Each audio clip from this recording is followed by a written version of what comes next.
ರುಬ್ಬಕ್ಕೆ 2 ಆಲೂಗಡ್ಡೆ ಬೇಯಿಸಿಟ್ಕೊಂಡಿದ್ದೀನಿ, ಅದನ್ನ ಹಾಕೊತಾ ಇದ್ದೀನಿ. 1 ಈರುಳ್ಳಿ ಕಟ್ ಮಾಡಿ ಇಟ್ಕೊಂಡಿದ್ದೀನಿ, ಅದನ್ನ ಹಾಕೊತಾ ಇದ್ದೀನಿ. 1 ಟೇಬಲ್ ಸ್ಪೂನ್ ಜೀರಿಗೆ ಪೌಡರ್ ತೊಗೊಂಡಿದ್ದೀನಿ, ಅದನ್ನ ಹಾಕೊತಾ ಇದ್ದೀನಿ. ಇವಾಗ ಇಷ್ಟನ್ನು ರುಬ್ಕೊಂಡ್ಬಿಡೋಣ. ಇವಾಗ ಹಾಯ್ ಹಲೋ ನಮಸ್ಕಾರ, ಆರನ ಅಡುಗೆ ಮನೆಗೆ ಸ್ವಾಗತ. ದಿನ ಬೆಳಗ್ಗೆ ಇದ್ರೆ ಏನಪ್ಪ ತಿಂಡಿ ಮಾಡೋದು ಅಂತ ಒಂದೇ ಚಿಂತೆ.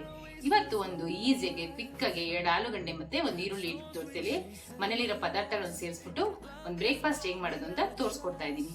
ಬನ್ನಿ ಹೇಗೆ ಮಾಡೋದು ನೋಡೋಣ. 1 ಪಾವ್ ರಾಗಿ ಹಿಟ್ಟು ಹಾಕೊಂತಾ ಇದ್ದೀನಿ. ಇದು ದೇಹ ತಂಪು, ತೋಳಗ್ ಬಲ, ದಿನವೆಲ್ಲ ಚೆನ್ನಾಗಿರುತ್ತೆ. ಇದು 1/4 ಕಪ್ಪು ಗೋಧಿ ಹಿಟ್ಟು ಹಾಕೊಂತಾ ಇದ್ದೀನಿ. ರುಚಿಗೆ ತಕ್ಕಷ್ಟು ಉಪ್ಪು ಹಾಕೊಂತಾ ಇದ್ದೀನಿ.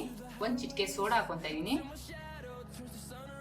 ಅವಾಗ ರುಬ್ಬಿಟ್ಕೊಂಡಿದ್ವಲ್ಲ ಅದನ್ನ ಹಾಕೊತಾ ಇದ್ದೀನಿ.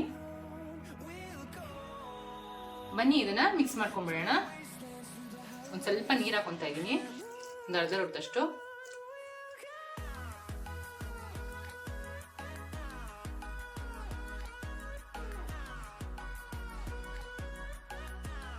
ಇದನ್ನ ದೋಸೆ ಹಿಟ್ಟು ಅದಕ್ಕೆ ಕಲ್ಸ್ಕೋಬೇಕು. ಚೆನ್ನಾಗಿ ನೀಟಾಗಿ ಮಿಕ್ಸ್ ಮಾಡ್ಕೊಂಡು ಕಲ್ಸ್ಕೋಬೇಕು. ನೋಡಿ ಅದಕ್ಕೆ ಕಲ್ಸ್ಕೋಬೇಕು. ಒಂದು 5 ನಿಮಿಷ ನೆನೆಗೆ ಬಿಟ್ಬಿಟ್ಟು ದೋಸೆ ಇಟ್ಕೊಳ್ಳೋಣ.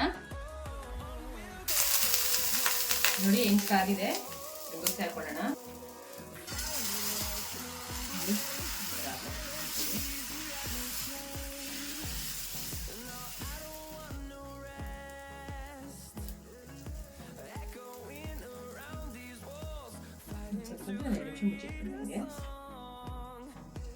ತಕೊಳ್ಳೋಣ.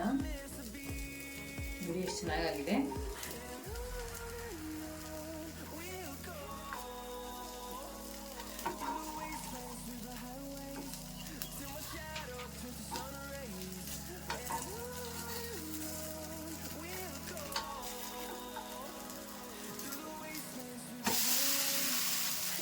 ನೋಡಿ ಎಷ್ಟು ಚೆನ್ನಾಗಿದೆ. ಇನ್ನೊಂದು ಕಡೆ ತಿರ್ಸ್ಬಿಟ್ಟು ಬೇಯಿಸ್ಕೋಬೇಕು.